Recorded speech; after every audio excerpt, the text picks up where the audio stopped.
Are you kind or just afraid of disapproval? At first glance, they look the same.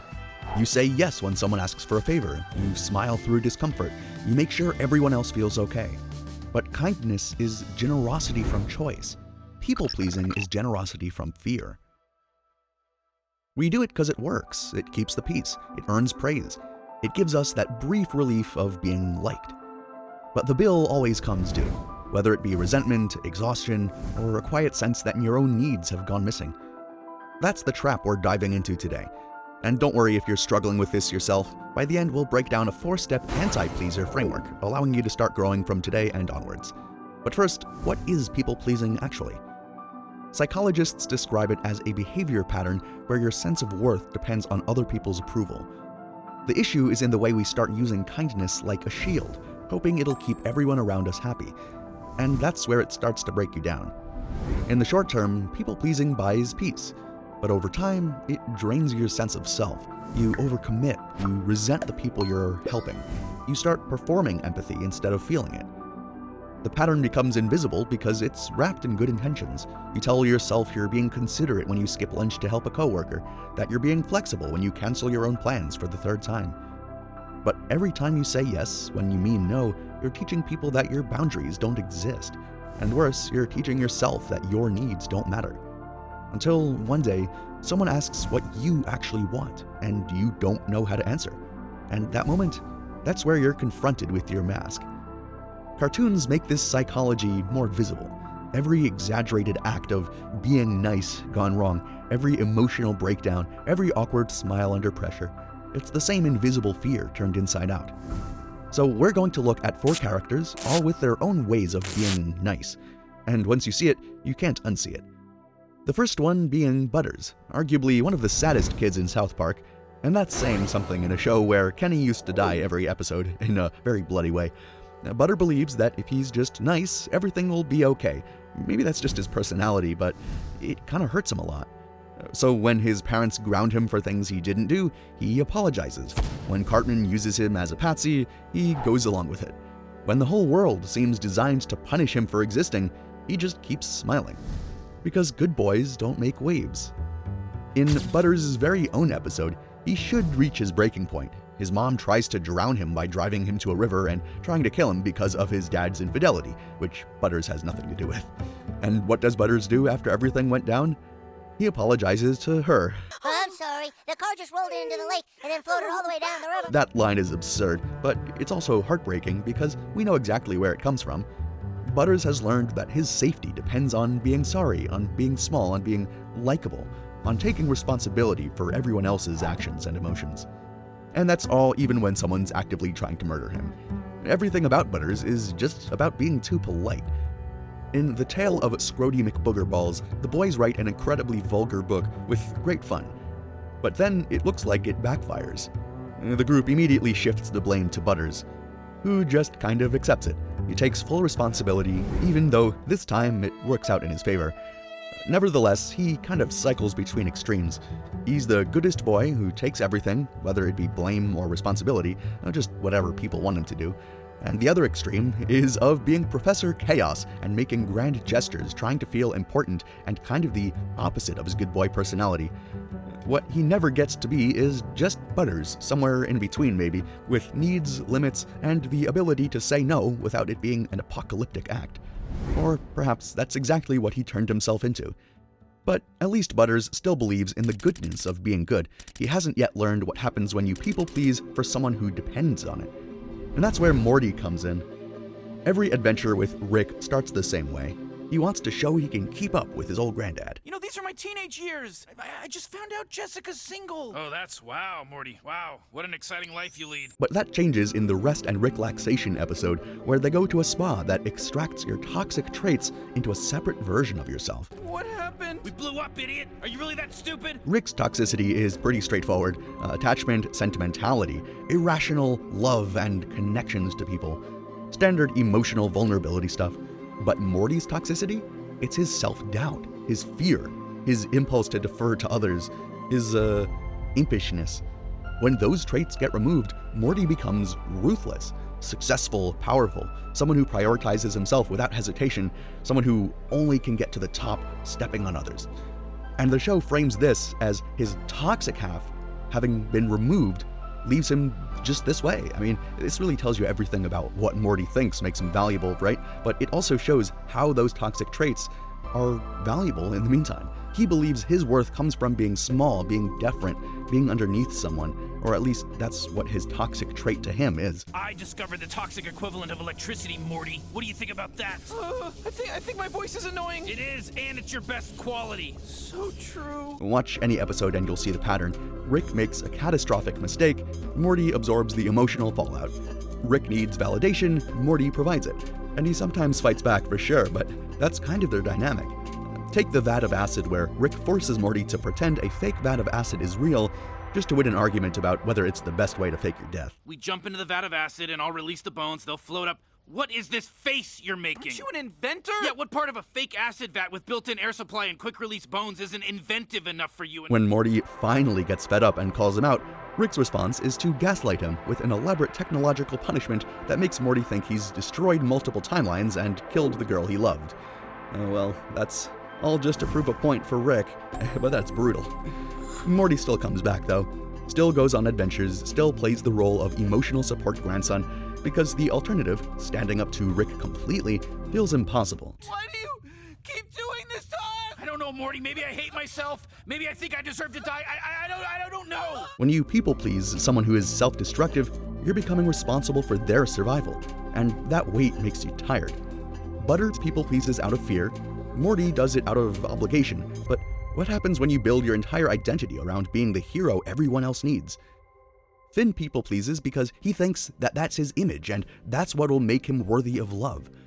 Watch him with Princess Bubblegum in the early seasons. He's constantly doing brave quests for her, saving the Candy Kingdom, throwing himself into danger, and every time there's this hope underneath it all that maybe this time she'll see him the way he wants to be seen. In Too Young, Bubblegum gets de-aged to 13, and suddenly she's into him. They spend the episode together, and Finn is happier than we've ever seen him. But when she returns to her adult form in the end, that interest seems to disappear. She thanks him for his help and moves on. The message is clear. If she were younger, she would like him and appreciate him in the way that he wants her to appreciate him, but they were the same age then, when it was more equal. But Finn doesn't even see it that way. He sees that helping her almost worked. It worked a little bit. If only I can do it some more for her adult form, maybe she'll like me again. So he keeps trying. And that's the problem. When you people please for love, when you people please for validation and affection, you start resenting people for not loving you the way you need them to. You start feeling needy. You start feeling aggravated. Finn does everything right in his head. He saves everyone. He throws himself into danger over and over for her. And still, Princess Bubblegum doesn't love him back the way he wants. The heroism then stops being about them and starts being about him just proving he deserves affection. And, alright, next, last but not least, there is someone from the amazing world of Gumball we have to talk about. Okay, Darwin is so nice, it's destroying him from the inside out. In The Words, he's sitting on the school bus next to Sussy, who is loudly commanding him to look at every single thing she sees and making weird noises. Darwin is miserable, uncomfortable, but he can't bring himself to say anything because that would be rude. So, Gumball teaches him how to be direct. And Darwin swings so far in the opposite direction that he insults everyone he encounters. Leslie gets told his vocabulary is wrong, Terry gets her hand licked, and nearing the end of the episode, everyone at school hates him, and Mr. Small has to literally put tape over his mouth to get him to stop. All because Darwin never learned how to exist between being that people-pleasing sidekick and the brutally honest monster who always tells the truth even if it hurts people. He only knows how to absorb everything or just explode. He can't manage it. It's also visible in the way he goes along with Gumball's terrible ideas, even when he knows they'll backfire. He agrees to schemes that make him really uncomfortable. He says yes to people who don't deserve it. Darwin's people-pleasing is pathological. He genuinely can't bear the thought of disappointing anyone, even when they're actively making his life worse. And if you flip his switch, he switches completely. And the show doesn't let him off easy. His inability to say no doesn't make him a better person. It kind of makes him an accomplice to every disaster Gumball creates. It makes him exhausted. It makes him lose himself and trying to be whatever everyone else needs.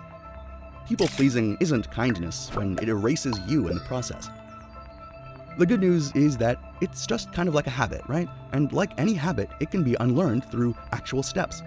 So, how do you stop people-pleasing when it's hurting you or just too much for now? Well, for that, there is that 4-step framework we talked about previously.